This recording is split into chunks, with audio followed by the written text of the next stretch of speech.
Hello guys, magluluto ulit tayo ng simpleng ulam. Lalagyan lang natin ng konting olive oil ang ginamit ko ngayon kasi dinip-fry ko na kasi yung chicken ko sa oil. So para hindi, medyo healthy naman ng konti, iyan ang gagamitin ko at konting butter. Pinainit na natin kanina isang apoy. So preheat na tong natin. Kawali. Ayan. So, yun. Ang ginagawa ko kasi pag ako'y nagigisa, inuuna ko yung garlic.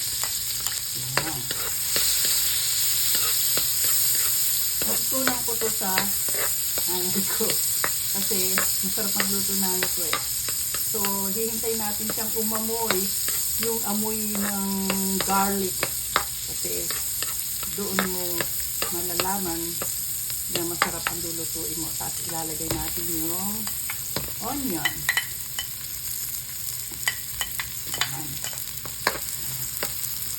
So, yan. Hintay natin siyang medyo mag-transparent. Yung parang medyo luto-luto na siya. Ayan.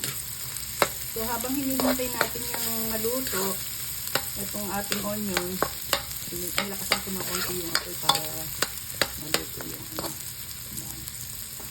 Lalagyan natin siya. Ako gusto ko kasi nilalagyan ko lagay siya ng pepper. Yan. Yung pepper. At hindi pwedeng mawala sa akin yung aking garlic powder. Kasi gusto ko maraming garlic. Garlic, onion. Maraming garlic at maraming onion. Para healthy naman yung pagkain natin.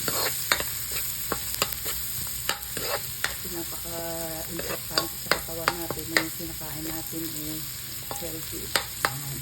So ngayon, ano na siya? Yan. Yan. Ilalagay na natin yung sweet and spicy natin.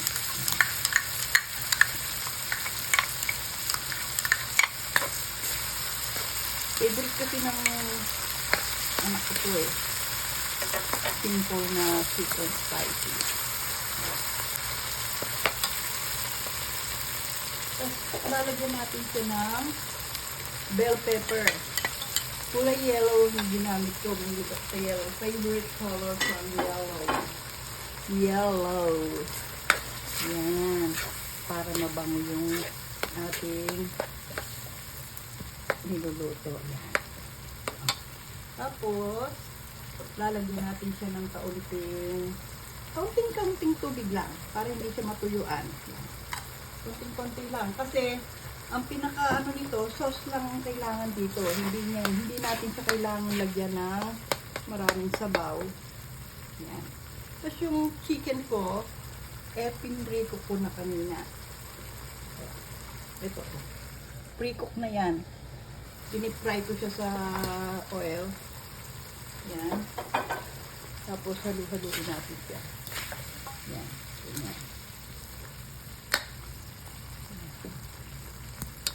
Haluhaluin lang natin.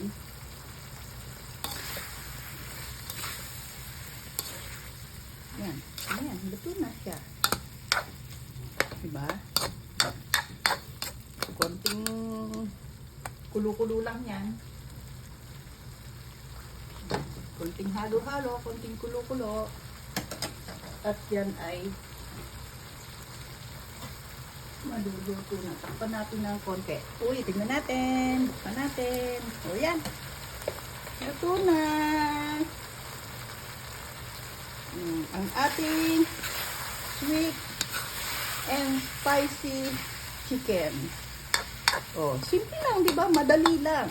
Oh, madali lang lutuin. Lahat ng mga madadaling ulam, try ko ituro sa inyo para sa mga busy mom. Busy mom na nagtatrabaho or sa bahay lang, may mga baby. Oh, tapos yung mga may alagang kagaya ko na laging nagmamadali na parang lagi na lang kulang ang bawat oras, ang bawat araw.